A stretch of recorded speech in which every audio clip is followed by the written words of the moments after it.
The laughter still echoed in my mind as I hammered the final board into place, my breath forming small clouds in the crisp autumn air. 3 months they'd been watching me dig, watching me haul concrete and timber, watching me disappear into the earth like some paranoid hermit preparing for an apocalypse that would never come.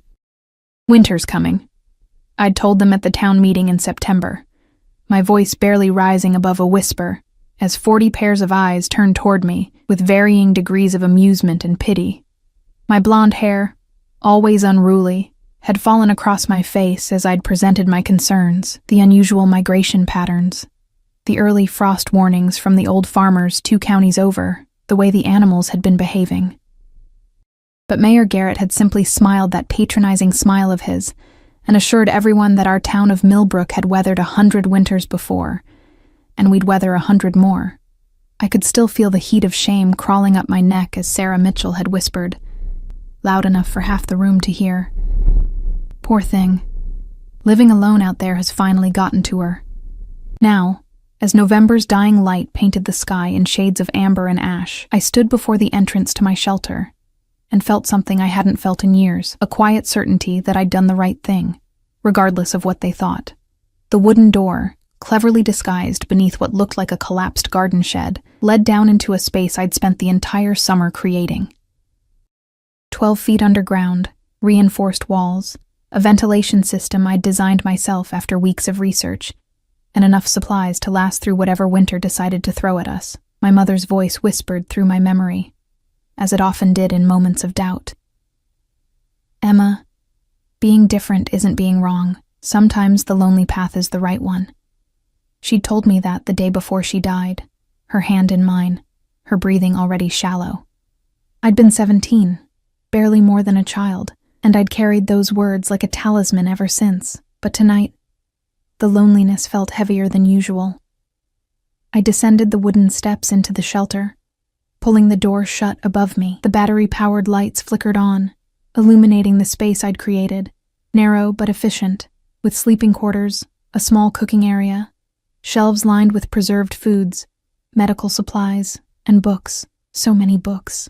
If I was going to be proven a fool, at least I'd be a well-read fool. The radio I'd installed crackled to life with my touch, and the weatherman's voice filled the underground chamber. Unusual pressure system moving in from the north. Forecasters are now predicting the possibility of significant snowfall, potentially the worst we've seen in decades. Residents are advised to stock up on essentials and prepare for possible power outages. I turned the volume down, my heart beginning to race. Potentially. Possibly. The words everyone else would cling to. The reassurance that it might not be so bad after all. But I'd learned to read between the lines, to trust the instincts that had kept my family alive for generations in these mountains before the town grew up around us. My grandmother had been the same way. Always preparing, always watching, always knowing. The other women in town had called her strange too, had whispered about her when she'd filled her cellar each summer with enough food to feed an army. But I remembered the winter of '89, when I was just 5 years old, when 3 feet of snow had fallen in a single night, and the power had gone out for 2 weeks.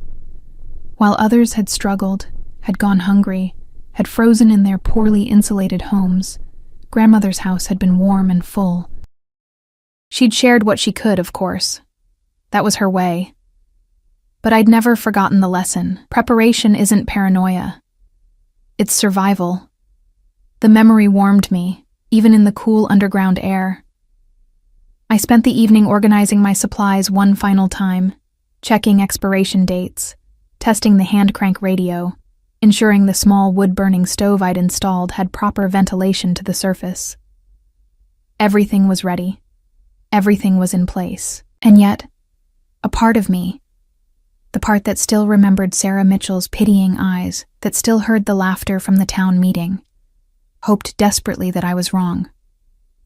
That night, I slept above ground one last time, in my small cabin that sat on the edge of Millbrook's boundaries. The wind had picked up, rattling the windows with increasing force, and when I finally drifted off, I dreamed of snow falling like a burial shroud over everything I'd ever known. I woke to silence, not the peaceful silence of a quiet morning, but the heavy, muffled silence that comes only with deep snowfall.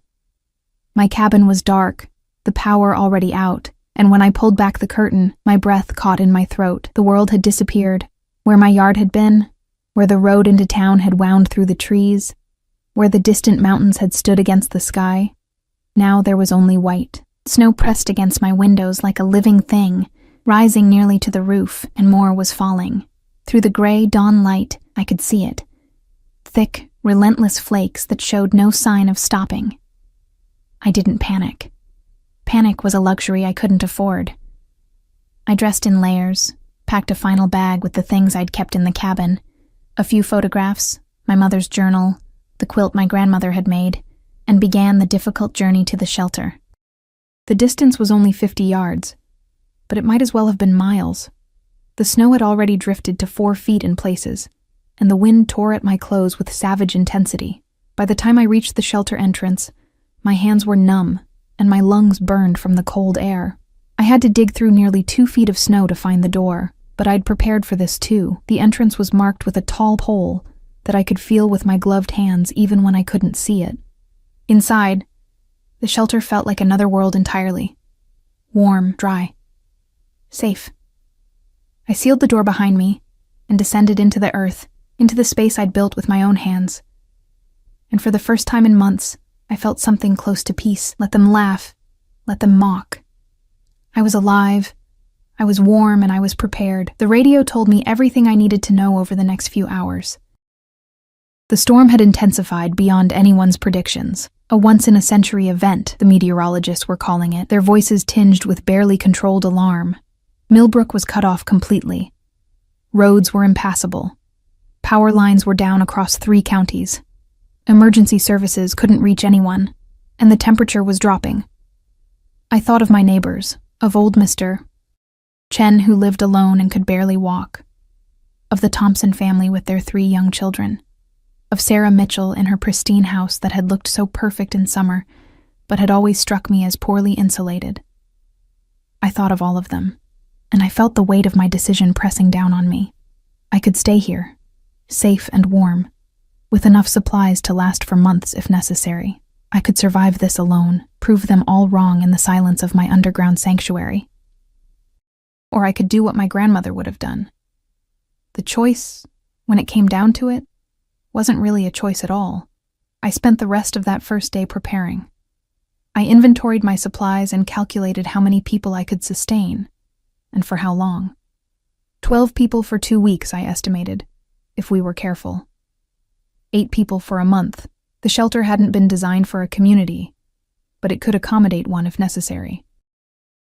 When the storm finally paused 2 days later, a brief respite that the radio promised wouldn't last, I made my decision. I would go into town. I would check on my neighbors, and if they needed help, I would offer them the very shelter they'd mocked me for building. The journey into Millbrook took 3 hours, though it was normally a 20-minute walk. The snow had stopped falling, but the drifts were chest-high in places, and the cold was the kind that could kill in minutes if you weren't prepared. I'd fashioned snowshoes from materials in my cabin, and I wore every layer I owned. The town, when I finally reached it, looked like something from a nightmare. Houses were buried up to their windows. Smoke rose from only a handful of chimneys.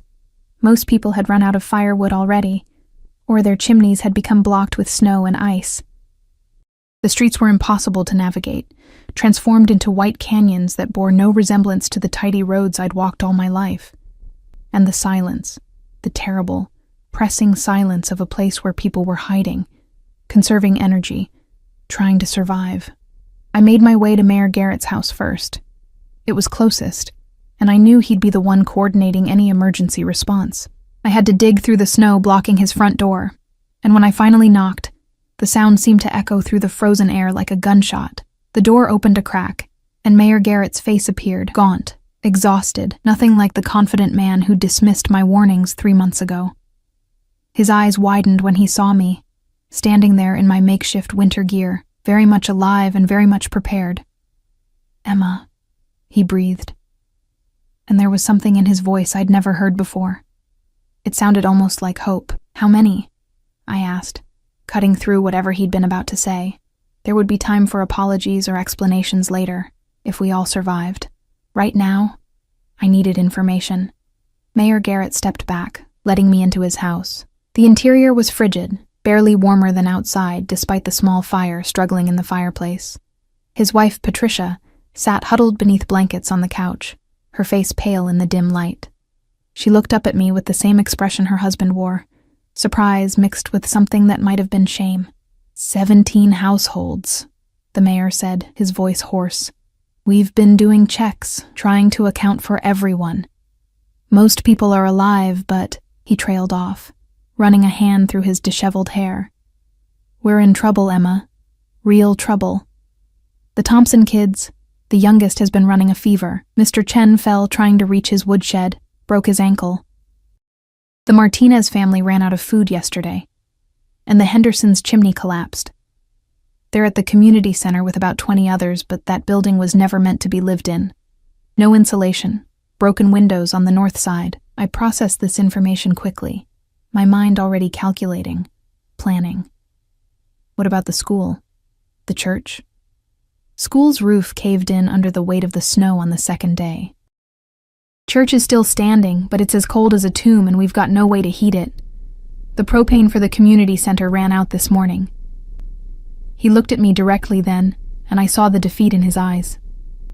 We sent out a distress call on the emergency radio, but they said it could be a week before they can get plows through. Maybe longer. A week. In this cold, with no power, dwindling supplies, and injured people, a week might as well be forever. I can help, I said simply. But you need to listen to me this time. Actually listen. Patricia let out a sound that might have been a laugh or a sob. I think we're past the point of not listening to you, Emma. Over the next hour, we formed a plan. My shelter could accommodate the most vulnerable. The elderly, the very young, the injured. Mr. Chen with his broken ankle. The Thompson children and their parents. Mrs. Kowalski, who was 78 and living alone. Old Henry Foster, who'd fought in Vietnam and still had nightmares about the cold, but there were others too. People who needed help, but weren't in immediate danger. For them, we'd need to pool resources, share supplies, create a system. It would require trust, cooperation, and the willingness to set aside pride. We'll need to organize expeditions to people's homes, I explained, sketching out a rough map on the back of an old envelope. Gather what supplies they have, food, medicine, batteries, anything useful. Consolidate it. The community center can be a distribution hub, even if people can't sleep there. What about heat? Mayor Garrett asked. We can't keep fires going everywhere. We don't have enough wood, and half the chimneys are blocked or damaged. I thought for a moment, remembering something my grandmother had taught me. Body heat. We group people together in the houses that are most structurally sound and best insulated. Share body heat. Share resources. It's not comfortable, but it works. I paused. And I have extra blankets in my shelter. Thermal ones. We can distribute those. The mayor nodded slowly, and I could see him transitioning back into his role. The leader he was supposed to be, the man who made decisions for the community. All right. Let's start with getting the most vulnerable to your shelter. Then we'll organize the rest. One more thing, I said, meeting his eyes. No one gets turned away if they're in genuine need. I don't care if they laughed at me or called me crazy. We're all in this together now. Something shifted in his expression. Respect, maybe, or gratitude. You're a better person than most would be, Emma. I shook my head. I'm just doing what needs to be done, that's all. The next 3 days were a blur of exhausting, dangerous work. We formed teams. Those strong enough to move through the deep snow would make trips to houses, checking on people, gathering supplies, helping those who needed to relocate. I led several of these expeditions myself, my knowledge of winter survival proving invaluable. Mr. Chen was the first person we brought to the shelter. It took 4 of us to carry him on a makeshift sled we'd constructed from an old door and rope. He protested the whole way, insisting he was fine, that he didn't want to be a burden, but when we finally got him down into the warm, dry space I'd created, I saw tears in his weathered eyes. You built this yourself? He asked, looking around with wonder. All of this? Every inch, I confirmed, helping him settle onto one of the cots I'd set up. Now let me look at that ankle. I'd stocked medical supplies, basic first aid, pain relievers, antibiotics, bandages, and while I wasn't a doctor, I'd learned enough from books and from my grandmother to be useful. Mr. Chen's ankle wasn't broken as badly as we'd feared, but it needed to be stabilized and elevated. I wrapped it carefully, gave him something for the pain, and made him promise to rest. The Thompson family arrived next.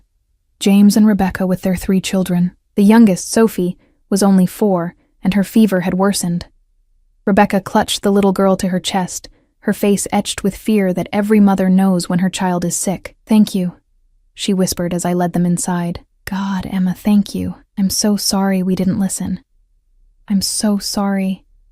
"Hush," I said gently, reaching out to feel Sophie's forehead. She was burning up. "We'll talk about that later. Right now, let's focus on getting her well." I'd prepared for illness too. Children's fever reducer, antibiotics I'd obtained through careful planning, cool compresses, clean water. Within hours, Sophie's fever began to break, and the sound of her sleeping peacefully was the most beautiful thing I'd heard in days. By the end of the 4th day, my shelter housed 11 people. It was crowded, closer quarters than any of us would have preferred, but it was warm and safe and dry. We established routines, meal times, quiet hours, a schedule for using the small bathroom facilities I'd installed. People adapted quickly when survival depended on it. Above ground, the rest of the town was slowly organizing itself. Mayor Garrett had taken my advice about consolidating households, and people were sharing homes, resources, body heat. It wasn't perfect. There were arguments, tensions, the inevitable friction of people forced together under stress. But it was working. Sarah Mitchell came to me on the 5th day. I was above ground, helping to clear snow from the community center's entrance when she appeared, trudging through the drifts with visible difficulty. She looked nothing like the put-together woman who'd whispered about me at the town meeting. Her designer coat was inadequate for the cold. Her carefully styled hair hung limp around her face, and there were dark circles under her eyes. "Emma," she said, her voice cracking, "can we talk?" I stabbed my shovel into the snow and turned to face her. Part of me wanted to be petty, wanted to throw her mockery back in her face. But I thought of my grandmother, of my mother, of the kind of person I wanted to be.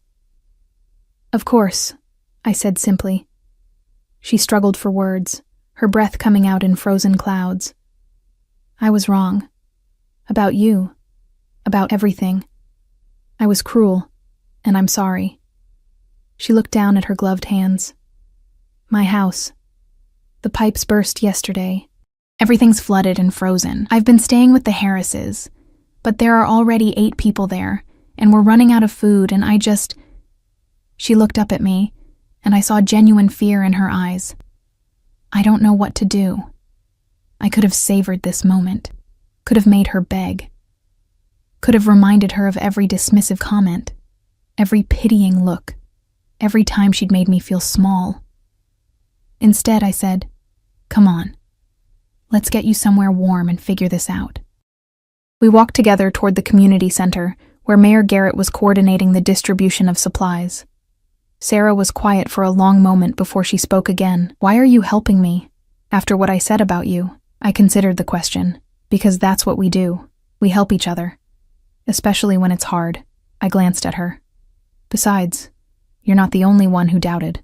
You were just the loudest about it." She let out a bitter laugh. "That's true enough." A pause. "How did you know? About the storm, I mean. Everyone said you were overreacting." "I paid attention," I said, "to the signs everyone else ignored. And I remembered the stories my grandmother used to tell about winters past. People today, we've gotten comfortable. We think technology and modern convenience mean we're protected from nature, but we're not. We never were." We reached the community center, and I helped Sarah get registered for supplies. She'd be staying with the Harrises for now. They had room, even if it was tight, but I made sure she got extra blankets, some of the preserved food from my stockpile, batteries for flashlights. As she was leaving, she turned back to me. "I'll make this right, Emma. I promise. When this is over, I'll tell everyone how wrong I was." I shook my head. "When this is over, just be kinder. That's all I ask." The storm returned that night with renewed fury. The brief respite we'd been granted ended abruptly, and the snow began falling again, heavier than before, accompanied by winds that howled like living things. In my shelter, we huddled together and listened to the world rage above us. Mrs. Kowalski, the elderly woman we'd rescued from her lonely house on the third day, sat near the small stove and told stories from her childhood in Poland. Mr. Chen shared memories of his youth in San Francisco before he'd retired to Millbrook. The Thompson children played quiet games with cards I'd packed, their earlier fear replaced by the resilience of youth, and I sat among them, this collection of people who'd once doubted me and felt something I hadn't expected, belonging. Rebecca Thompson found me later that evening, after Sophie had fallen asleep. "I need to tell you something," she said quietly. "Before all this, James and we were planning to leave Millbrook. We thought it was dying. Thought there was no future here. We were going to move to the city after Christmas." "And now?" I asked. She looked around the shelter, at the people sleeping peacefully despite the storm raging outside. "Now I think maybe we were looking for the wrong things. Community isn't about convenience or opportunity. It's about this. People taking care of each other when everything falls apart." I nodded, understanding. "Where will you go when spring comes?" "Nowhere," she said with certainty. "We're staying. Millbrook needs people who understand what you've taught us, that preparation isn't paranoia, that listening to warnings isn't weakness, that taking care of each other isn't optional. It's essential." Outside, the wind screamed its fury, but inside our underground sanctuary, there was warmth and hope, and the quiet certainty that we would survive this together. The second wave of the storm lasted 6 days. 6 days of relentless snowfall, of winds that topped 70 miles per hour, of temperatures that dropped so low that the radio announcers sounded genuinely frightened when they reported them. -15 degrees Fahrenheit, they said. With wind chill, it felt like 40 below. In my shelter, we developed a rhythm that kept us sane.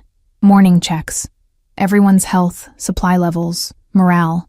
Midday meals prepared together on the small stove, the cramped space filling with the scent of whatever we were making from my preserved stores. Afternoons for maintenance, reading, quiet conversation. Evenings for stories, for community, for remembering that we were more than just survivors huddled underground. But it was the trips to the surface that tested us most. Every day, someone had to go up to check on the ventilation, to monitor the storm, to maintain contact with the rest of the town via the radio network we'd established. We rotated the duty, but I took more than my share. It was my shelter, my responsibility. And besides, I was better equipped for the brutal conditions than most. On the 9th day of the storm, I made a discovery that changed everything. I'd gone up at dawn, fighting my way through the snow that had drifted against the shelter door, to check the ventilation pipes. The wind had died down slightly, and in the gray morning light, I saw smoke rising from the direction of the Henderson property. Too much smoke, the wrong color, coming from the wrong place. Something was burning that shouldn't be. I made my way back down and woke Mayor Garrett, who'd been sleeping near the entrance. He'd taken to staying at the shelter most nights, coordinating efforts from here since it had become the de facto command center for survival operations. "Fire," I said simply. "Henderson Place, I think. We need to check it out." His face went pale. The Hendersons, Robert and Diana, and their teenage son Marcus, they'd been among those staying at their own home. Part of the group managing with shared resources, but not in immediate danger. A fire in these conditions could be catastrophic. We suited up in our warmest gear and headed out together, the journey taking nearly an hour through the deep drifts. The closer we got, the more my stomach knotted with dread. The smoke was definitely coming from their property, and there was an orange glow visible through the white curtain of falling snow. Their shed was ablaze. Robert Henderson stood in front of it, beating at the flames with a snow shovel in a futile attempt to control the fire. Diana was trying to pull him back, screaming something I couldn't hear over the wind. Marcus was nowhere to be seen. "Where's your son?" I shouted as we approached. Diana's face crumpled. "Inside the house. He won't come out. He's trying to save our supplies." The house itself wasn't on fire yet, but embers were blowing from the shed, landing on the roof, on the walls. It was only a matter of time, and if the house caught, with someone inside. I didn't think. I just moved. Mayor Garrett grabbed my arm. "Emma, no, it's too dangerous." But I shook him off and ran toward the house. The front door was unlocked, and I burst through into chaos. Smoke was already filtering in through cracks, and I could hear Marcus somewhere deeper in the house, coughing, calling for help. I found him in what must have been their storage room, struggling to carry boxes that were clearly too heavy for him. He was 16, maybe 17, with his father's stubborn determination written across his face. When he saw me, his eyes widened. "I can't leave it," he gasped. "It's everything we have. If we lose this, if you die, your parents lose everything that matters." I cut him off. "Now move!" I grabbed what I could carry, a box of canned goods, a bag that felt like it contained medicine, and Marcus, finally seeing reason, grabbed another box. We made it out just as the first flames began licking at the house's exterior. Outside, Robert had finally stopped fighting the shed fire and was pulling Diana away to a safe distance. When he saw Marcus emerge, alive and coughing but alive, he let out a sound that was half sob, half prayer. We watched the shed burn itself out. There was no way to stop it, no water accessible, nothing to do but let the fire consume what it would and hope the snow would prevent it from spreading further. The house, miraculously, didn't catch. A few scorch marks, some damage to the siding, but the structure held. But the shed and everything in it was gone. Their woodpile, their tools, extra supplies they'd been storing, all of it reduced to ash and twisted metal. "What happened?" Mayor Garrett asked once we were all at a safe distance. Robert's face was gray with shock. "Kerosene heater in the shed. We'd been using it to keep the pipes from freezing. Must have gotten knocked over, or maybe..." He shook his head. "Does it matter? It's gone. It's all gone." "You're alive," I said firmly. "All three of you. That's what matters." Diana was crying, her arms wrapped around Marcus like she might never let go. The boy looked shaken, his earlier bravado completely evaporated. He kept looking at me with an expression I couldn't quite read. "You came in after me," he said finally. "You didn't even hesitate." I shrugged, uncomfortable with the weight of his gaze. "Of course I did." "Why?" he pressed. "You don't even know us. We weren't exactly kind to you before all this." I thought about that. About the town meeting where I'd stood alone with my warnings, about the weeks of mockery, the isolation I'd endured, about how easy it would have been to let resentment guide my actions. "Because that's not who I am," I said simply. "And it's not who any of us can afford to be. Not anymore." The Henderson family came back to the shelter with us. They had nowhere else to go. Their house was standing but unlivable without heat, and they'd lost most of their supplies. We made room, cramming 14 people into a space meant for 8 at most, but we made it work. That night, as we shared a meal of bean soup and preserved vegetables, Marcus Henderson sought me out. "I want to learn," he said abruptly. "Everything you know about survival, about preparing, about all of this. Will you teach me?" I looked at this teenager who'd nearly died trying to save canned goods and saw something familiar in his eyes. The desire to be useful, to never feel helpless again, to protect the people he loved. "Yes," I said, "I'll teach you." And I did. Over the following days, as the storm finally began to exhaust itself, Marcus became my shadow. I showed him how to maintain the ventilation system, how to ration supplies efficiently, how to recognize the signs of hypothermia and frostbite. He absorbed it all with an intensity that reminded me of myself at his age, learning from my grandmother.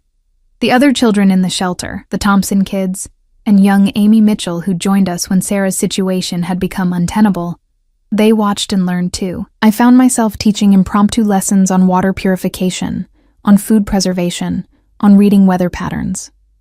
Rebecca Thompson started taking notes, creating a manual of sorts. "For next time," she explained when I asked, "so we're never caught unprepared again." On the 14th day since the storm had begun, the wind finally stopped. The silence was profound, almost eerie after 2 weeks of constant howling. I went to the surface alone, needing to see for myself, and emerged into a world transformed beyond recognition. The snow had stopped falling, and the sun was breaking through the clouds for the first time in what felt like forever. But Millbrook was buried. The main street was invisible beneath 15-foot drifts. Houses looked like small hills of white. The church steeple was barely visible above the snow line. It was beautiful and terrible in equal measure. I stood there, breathing in the cold, clean air, and felt something shift inside me. We'd survived. Against odds that had seemed impossible, we'd survived. Not just survived. We'd come together, formed something stronger than what we'd been before.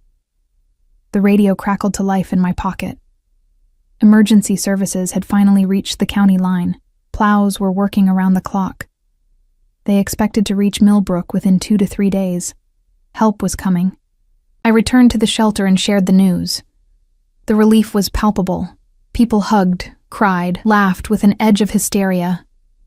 But there was something else in the air, too.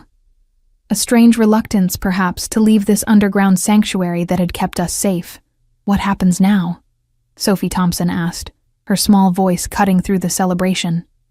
At 4 years old, she'd spent a significant portion of her young life in this shelter, and it had become normal to her. "Now we rebuild," I said, looking around at all of them. "We dig out, we repair, we start again." "Together?" Mr. Chen asked, and there was weight to the question. I smiled. "Together." That night, we had what Mrs. Kowalski called a celebration of survival.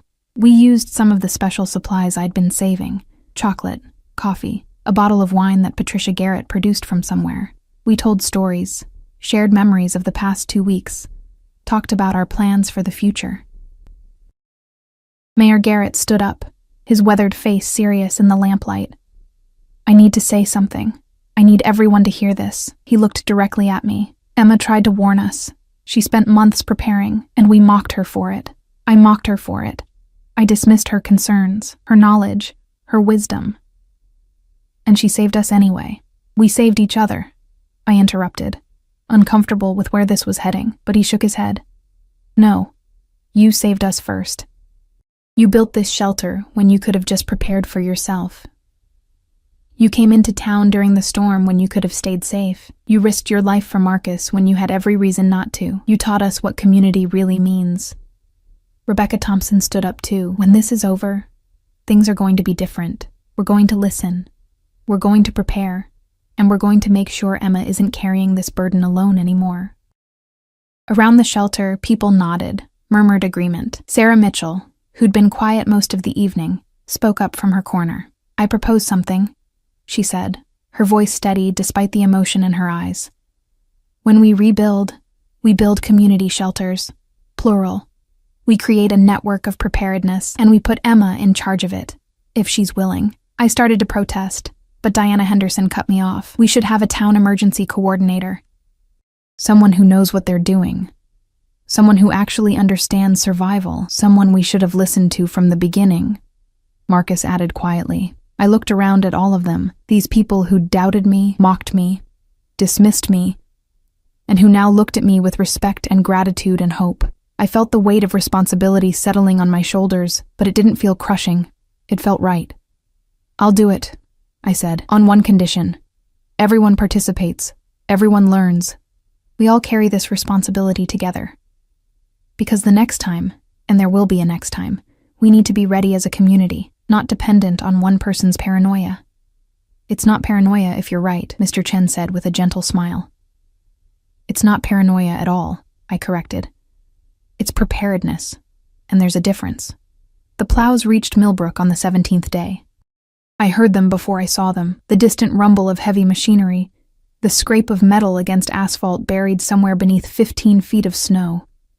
The sound drew everyone to the surface, and we stood together in the brilliant winter sunlight, watching as the first signs of outside help appeared on the horizon. A National Guard convoy arrived first, followed by emergency services vehicles and utility trucks. Men and women in uniform emerged, their expressions shifting from professional concern to shock as they assessed the devastation.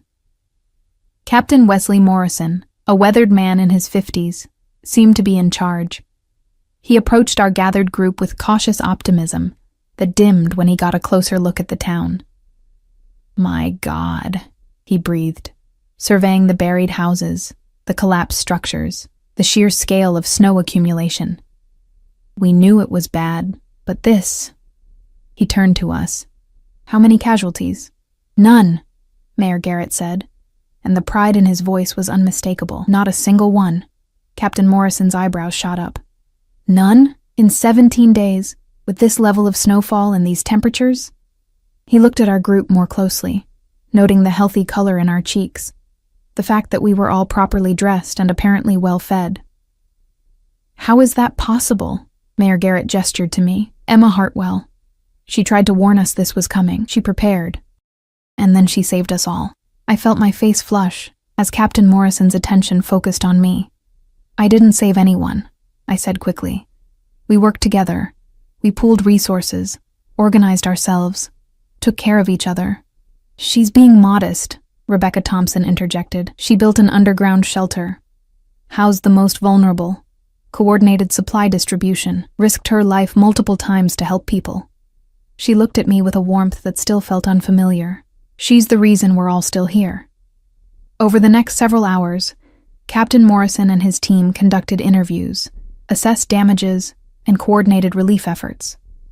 Emergency supplies were distributed: food, medical supplies, generators, fuel. Utility crews began working on restoring power, though they warned it could take weeks given the extent of the damage. But what struck me most was how our community had changed. People didn't just wait for help to arrive. They organized themselves, formed work teams, began the massive task of digging out. Marcus Henderson worked alongside his father, implementing the snow-clearing techniques I'd taught him. The Thompson children helped Mrs. Kowalski sort through supply donations. Sarah Mitchell, once so concerned with appearances, worked tirelessly to coordinate meal distribution without a single complaint about her designer coat getting dirty. We'd become something different, something stronger. 3 days after the National Guard arrived, I found myself sitting in the community center with Captain Morrison, Mayor Garrett, and several town council members. The building had been cleared of snow and heated with industrial generators, transformed into a temporary command center. I've been authorized to conduct a full investigation into Millbrook's disaster preparedness protocols, Captain Morrison said, spreading papers across the table. Or rather, the lack thereof. I need to understand what happened here, both the failures and the successes. He looked at me. Emma, I've read the reports, talked to dozens of people. Everyone points to you. I need to know. How did you know? What made you prepare when no one else did? I considered the question carefully. It wasn't any one thing. It was patterns. The unusual weather throughout the summer. Animal behavior. Birds migrating earlier than normal. Squirrels gathering more aggressively. Old farmers 2 counties over talking about how the signs reminded them of the winter of '89. The feel of the air. The way the wind changed direction. I paused. My grandmother taught me to pay attention. To read nature, not just weather reports. To trust instinct backed by observation. And when you tried to warn the town, I glanced at Mayor Garrett, who had the grace to look uncomfortable. I was dismissed. Politely mostly, but dismissed nonetheless. People thought I was overreacting. I thought she was overreacting, the mayor admitted. Modern forecasting, infrastructure, emergency services. I believed we were protected, that preparation on her scale was unnecessary, paranoid even. He shook his head. I was catastrophically wrong. Captain Morrison made notes, and yet you still helped them. Why? The question caught me off guard. Because they're my neighbors, my community. What else would I do? He studied me for a long moment. Most people would have felt vindicated. Would have stayed safe and let others face the consequences of not listening. That's not community, I said simply. That's abandonment. My grandmother always said that being right doesn't matter if everyone else is suffering. We survive together or we don't survive at all. Captain Morrison set down his pen. I'm going to be frank with you, Emma. What you accomplished here is remarkable. You saved lives through preparation, knowledge, and selfless action. The State Emergency Management Department wants to talk to you. So does FEMA. You've become a case study in community disaster preparedness. I felt a flutter of anxiety in my chest. I'm not interested in being a case study. I just want to help my town recover, and you will," he assured me. "But your knowledge, what you know about reading natural signs, about practical survival, about organizing communities under extreme stress, that could save lives beyond Millbrook. Would you be willing to share it?" Before I could answer, Mayor Garrett spoke up. "Emma, the council met yesterday. Unofficially, given the circumstances, but we met. We want to create a new position, Director of Emergency Preparedness for Millbrook. We want you to take it. Paid position, full authority to implement whatever systems you think we need. We never want to be caught unprepared again." I looked between them, my mind racing. Part of me wanted to refuse, to retreat back to my quiet life on the edge of town, to return to the solitude I'd known before. But I thought about Marcus Henderson's eagerness to learn, about Sophie Thompson's innocent question about what happened next, about the way this community had come together when everything fell apart. "I'll do it," I said, "but on certain conditions. First, this can't be about one person. We need to train others, build redundancy, create a culture of preparedness. Second, we need to rebuild differently, community shelters, better infrastructure, sustainable systems. Third, we need to reconnect with traditional knowledge, talk to the old farmers, learn from the past, combine it with modern science." Captain Morrison smiled. "Those are good conditions, smart ones." He pulled out a card and slid it across the table. "My direct line. Call me when you're ready to talk to FEMA. They'll want to hear all of this." Over the following weeks, Millbrook slowly emerged from its burial shroud. Power was restored section by section. Roads were cleared. Damage was assessed, and repairs began. The National Guard eventually departed, replaced by FEMA coordinators and insurance adjusters and construction crews. But the town that emerged was different from the one that had been buried. Sarah Mitchell organized a community skills exchange, people teaching each other everything from canning to carpentry to first aid. Mr. Chen, despite his healing ankle, began giving lectures on emergency preparedness based on his experiences in San Francisco during earthquakes. The Hendersons rebuilt their shed, but this time with fireproof materials and proper safety systems, and they opened it as a community tool library. Rebecca Thompson completed her survival manual and began distributing copies, but she also started a blog documenting our experience. Within weeks, it had thousands of readers from other small towns facing similar vulnerabilities. She interviewed me extensively, though I insisted she include voices from across the community. This was everyone's story, not just mine. Marcus Henderson became my unofficial assistant, shadowing me as I worked with the town council to develop emergency protocols. He absorbed everything with fierce dedication, and I saw in him the potential to carry this work forward long after I was gone. "Why do you think people didn't listen before?" he asked me one afternoon, as we inspected potential sites for community shelters. "Even when you showed them evidence, gave them reasons, they just dismissed it." I'd thought about this question myself many times. Fear, partly. Accepting that we're vulnerable means accepting that we're not in control. That's terrifying. Also, normalcy bias. The assumption that because something hasn't happened, it won't happen. And hubris. We've gotten comfortable with modern life. We think technology has eliminated the threats our ancestors faced, but it hasn't. No, I agreed. It's just made us forget how to face those threats. We've traded knowledge for convenience. And when convenience fails, I gestured around us at the still recovering town. He nodded thoughtfully. "I won't forget what this felt like, being helpless. I'm going to study emergency management in college. Come back here and help you build something that lasts." I felt a swell of emotion. Pride, hope, gratitude. The world needs people who remember Marcus, who carry the lessons forward. I'm glad you'll be one of them. Spring came late that year, but when it finally arrived, it brought more than just melting snow. It brought change. The town council officially established the Emergency Preparedness Department with me as director. We broke ground on 3 community shelters, designed to double as gathering spaces during normal times. We implemented a town-wide training program, everyone learning basic survival skills, first aid, emergency communication. We also established what we called the Wisdom Council, a group of elderly residents who carried traditional knowledge about weather, seasons, animal behavior, and survival techniques. Mr. Chen and Mrs. Kowalski were founding members, along with 3 of the old farmers from the surrounding area. They met monthly to share observations, teach classes, and advise on preparedness planning. On the first anniversary of the storm, the town held a memorial service, not for lives lost, there were none to mourn, but for the town we'd been and the lessons we'd learned. Mayor Garrett spoke about the cost of complacency. Rebecca Thompson read from her blog about the power of community. Young Sophie Thompson, now 5 years old, planted a tree in the town square that would grow as a living reminder of our survival. And I stood before the gathered crowd, no longer the outsider they'd mocked, and shared my grandmother's words.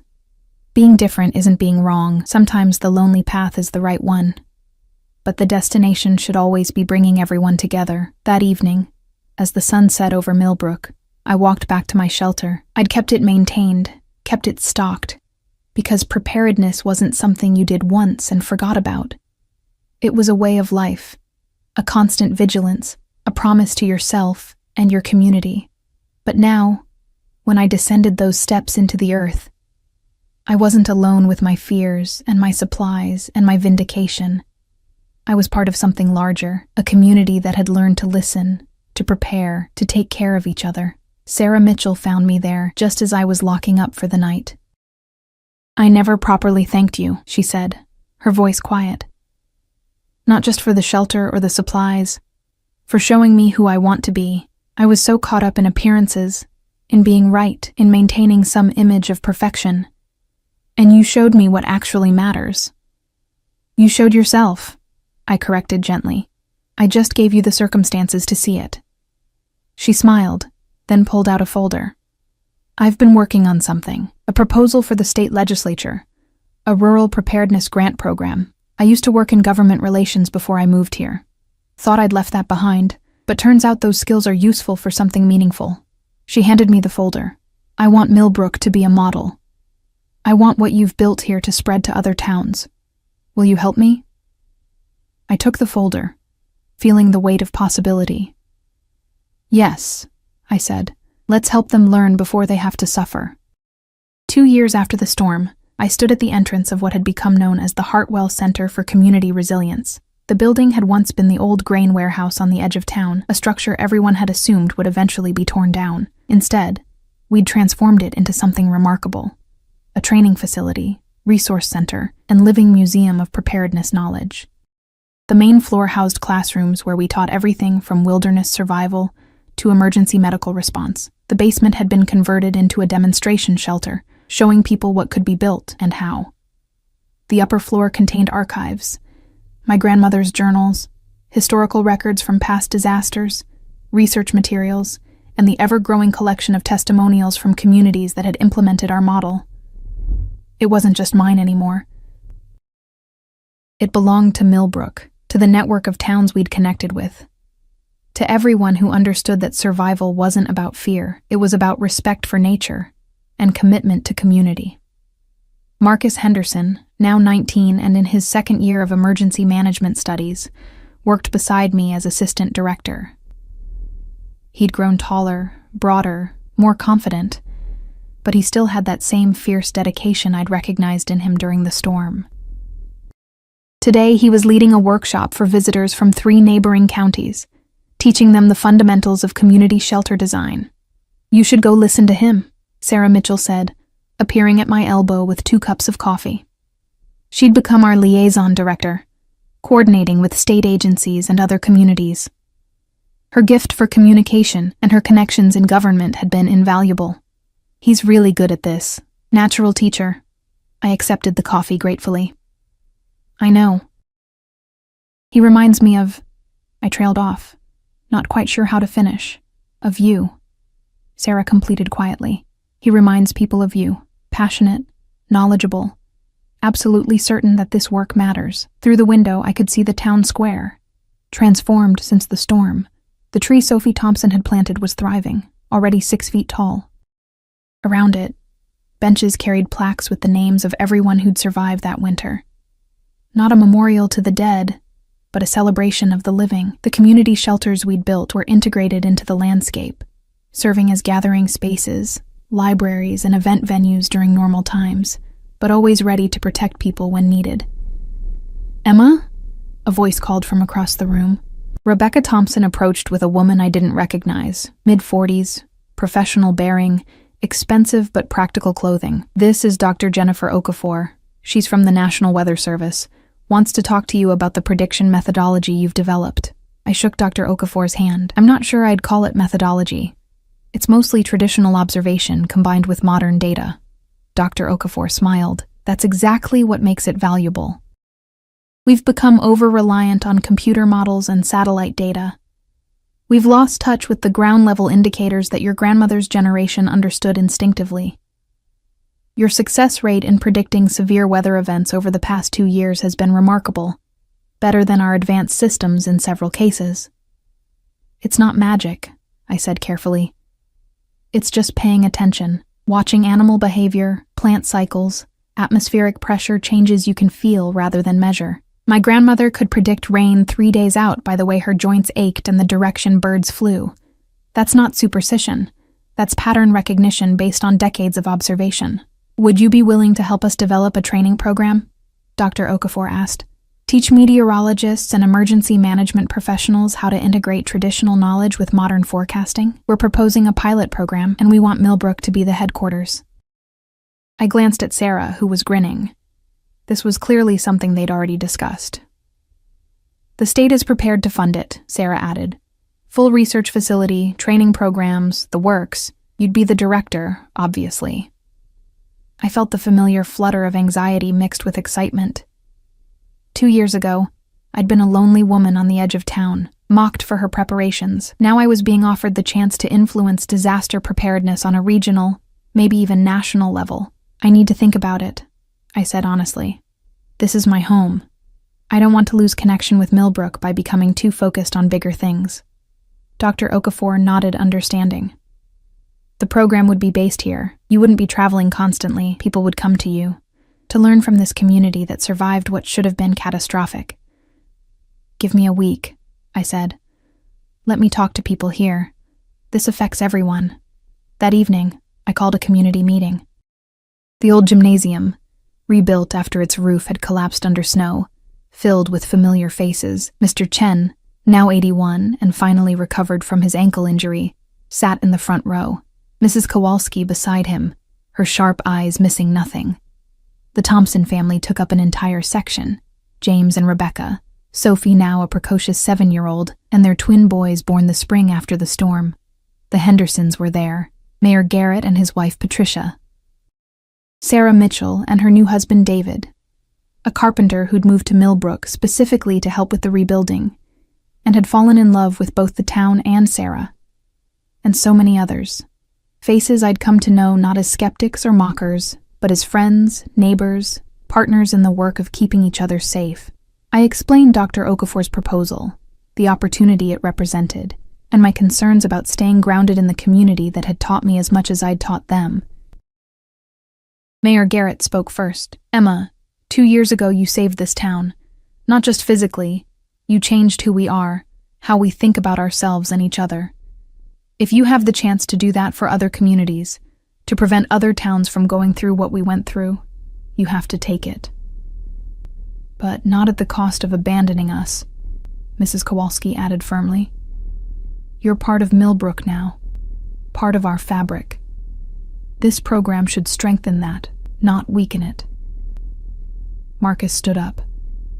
"I think the question isn't whether Emma should do this. It's how we support her in doing it, how we help build something that serves both Millbrook and the wider world." Rebecca raised her hand.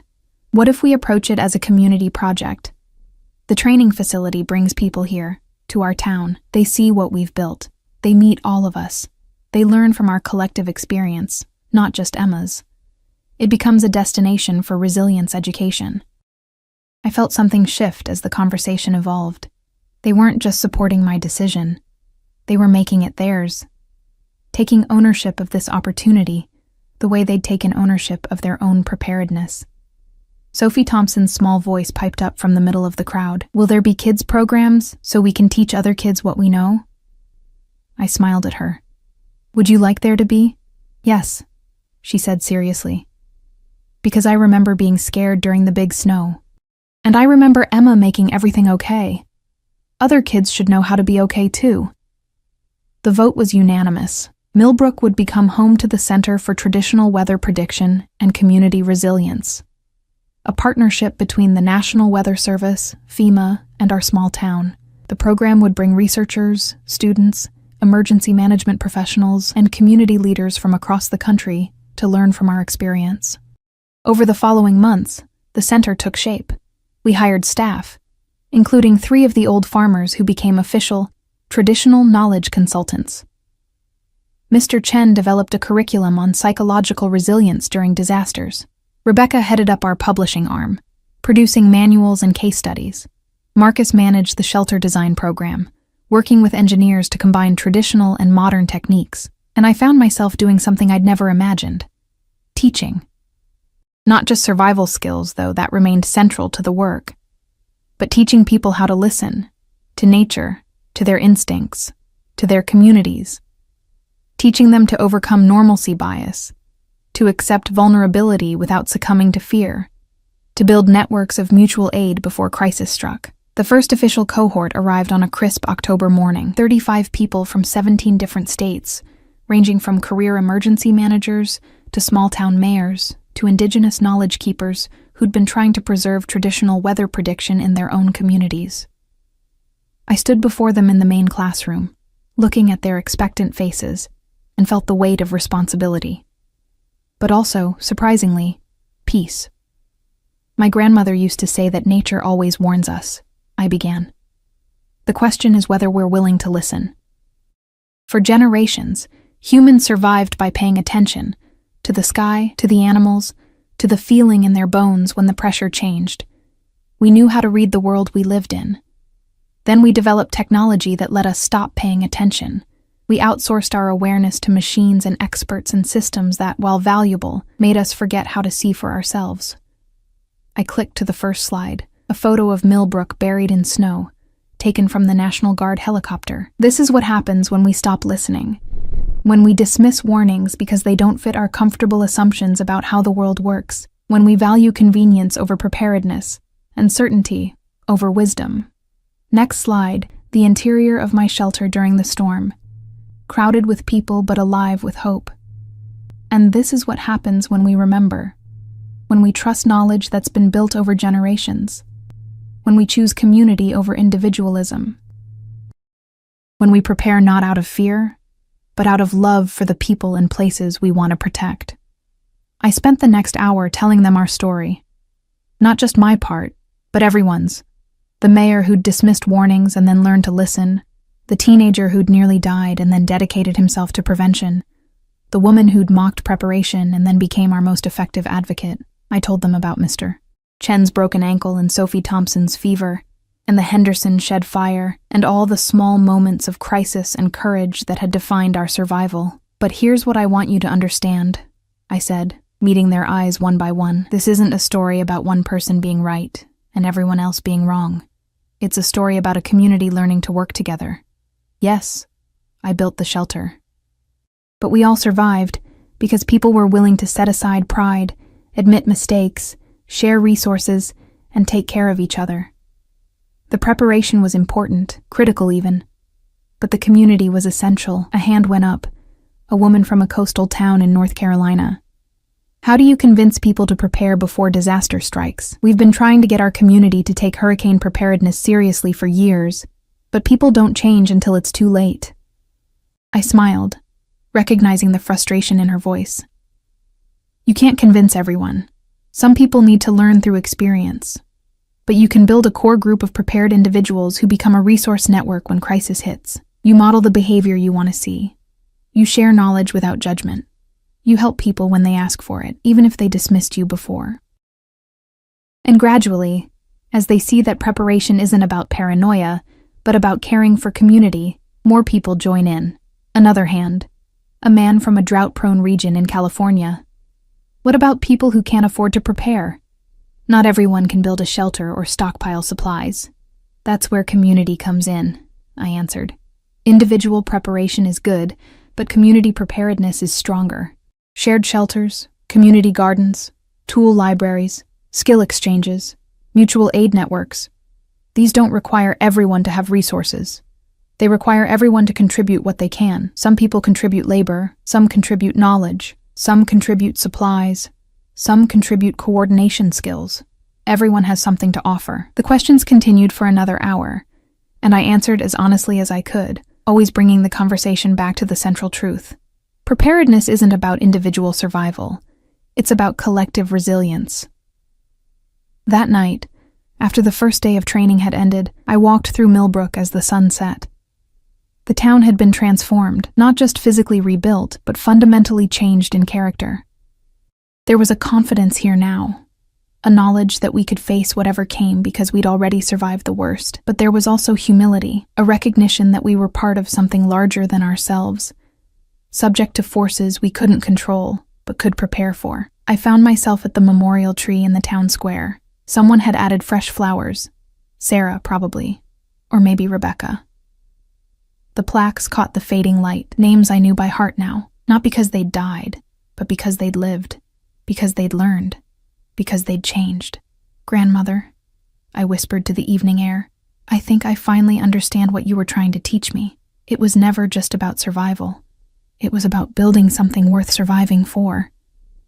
The wind rustled through the leaves of Sophie's tree, and I chose to hear it as agreement. 5 years after the storm, on a spring morning bright with possibility, I stood in the same spot where I'd once been mocked for my warnings. The town meeting hall was packed, but this time the atmosphere was entirely different. People weren't here to dismiss concerns. They were here to celebrate.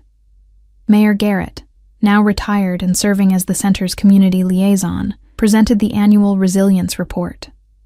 Millbrook had become a model for rural disaster preparedness. Our training programs had educated over 2,000 people. 38 communities across 12 states had implemented our shelter network design. The integration of traditional and modern weather prediction had improved early warning systems throughout the region. And most importantly, 7 communities had successfully evacuated before disasters struck, with 0 casualties, using the protocols we'd helped them develop. None of this would exist, the mayor said, his voice thick with emotion, without one woman who was brave enough to prepare when everyone else thought she was crazy, who was generous enough to share when everyone else had mocked her, who was wise enough to build community when she could have simply proven herself right. The room erupted in applause, and I felt my face flush, but I stood up, needing to say something. Thank you, I said when the noise died down. But I need you all to understand something. I'm not special. I'm not a hero. I'm just someone who paid attention, who remembered what my grandmother taught me, who chose to act on knowledge instead of ignoring it. Every single person in this room could do what I did. Every single person in this room has done what I did. You've learned, you've prepared, you've built something beautiful and strong together. I paused, looking around at faces I'd come to love. This is what I want people to remember about Millbrook. Not that we survived a storm, but that we became the kind of community where survival wasn't about individual strength. It was about collective care. Where being different wasn't a liability but a gift. Where learning from mistakes wasn't shameful but essential. Where preparation wasn't paranoia but love made practical. Sophie Thompson, now 12 years old and one of our junior instructors, stood up. Emma taught me that being afraid is okay, but staying helpless isn't. She taught me that we're stronger together. And she taught me that even when you're small and people don't listen to you, you can still be right. You can still make a difference. Young Marcus Henderson, now a graduate student in emergency management and my co-director, added, She taught me that wisdom comes from listening to those who came before us, to the land we live on, and to the quiet voice inside that knows when something isn't right. And she taught me that the best way to be proven right is to make sure everyone survives to see it. The meeting ended with the announcement that Millbrook had been selected as the permanent headquarters for the newly established National Traditional Knowledge Initiative, a federal program bringing together indigenous knowledge keepers, old-time farmers, rural preparedness experts, and modern scientists to develop better prediction and response systems. That evening, I returned to my shelter. I still maintained it, still kept it stocked and ready. Not because I expected another storm exactly like the first one, though climate change made extreme weather increasingly likely, but because preparedness had become part of who I was. It wasn't fear that kept me checking supplies and updating systems. It was love for this community, this place, these people. Sarah found me there, as she often did these days. We'd become close friends, bonded by shared experience and mutual respect. "Do you ever regret it?" she asked, settling onto one of the cots. "Being right, I mean. Knowing that if you'd been wrong, you'd just be the crazy woman who built an underground bunker for nothing." I considered the question. No. Because even if the storm had never come, I would have known I'd done everything I could to protect myself and be ready to help others. There's no regret in that. The only regret would be knowing I could have prepared and chose not to. "You've changed all of us," Sarah said softly. "Changed me especially. I was so focused on appearances, on being liked, on fitting in. You showed me that being respected is better than being popular, that being capable is more important than being comfortable. You changed yourself," I corrected. "I just gave you circumstances that revealed who you already were." She smiled. "Maybe. But I'm grateful either way." She pulled out a folder. She was always pulling out folders these days. "One more thing. The governor's office called. They want to give you the state medal for public service. First civilian to receive it in 10 years. I shook my head. "Give it to the community, to Millbrook as a whole. We did this together." "They anticipated you'd say that," Sarah laughed. "So they're creating a new category, the Community Resilience Award. Goes to the entire town, but you're still getting the individual medal." They insisted. As the sun set over Millbrook, painting the sky in shades of amber and rose, I climbed to the surface and stood looking over the town I'd saved, and that had, in turn, saved me. I'd come to this place alone, afraid, marked by loss, and driven by lessons my grandmother had burned into my soul. I'd been mocked, dismissed, isolated, but I'd also been right, and more importantly, I'd been kind. I'd chosen community over vindication, generosity over resentment, love over fear. And in doing so, I'd found what I'd been searching for all along. A place where being different wasn't being wrong, where the lonely path had led me home, where preparation had blossomed into belonging. The first stars were appearing in the darkening sky when Marcus joined me, followed by Sophie and her family, then Mr. Chen and Mrs. Kowalski, then Sarah and David, then dozens more. My community, my family, my proof that the hardest winters eventually give way to spring. "Thank you," I whispered to my grandmother's memory, to my mother's wisdom, to the instincts that had saved us all. "Thank you for teaching me that love looks like preparation, that caring looks like warning, that community looks like a shelter built for everyone, even those who laughed." And as Millbrook settled into the gentle peace of evening, I knew with absolute certainty that we were ready. Ready for whatever came next, ready to face it together. Ready to survive not as isolated individuals, but as a community bound by shared experience, mutual respect, and the hard-won knowledge that preparedness isn't paranoia. It's love made practical. It's wisdom made real.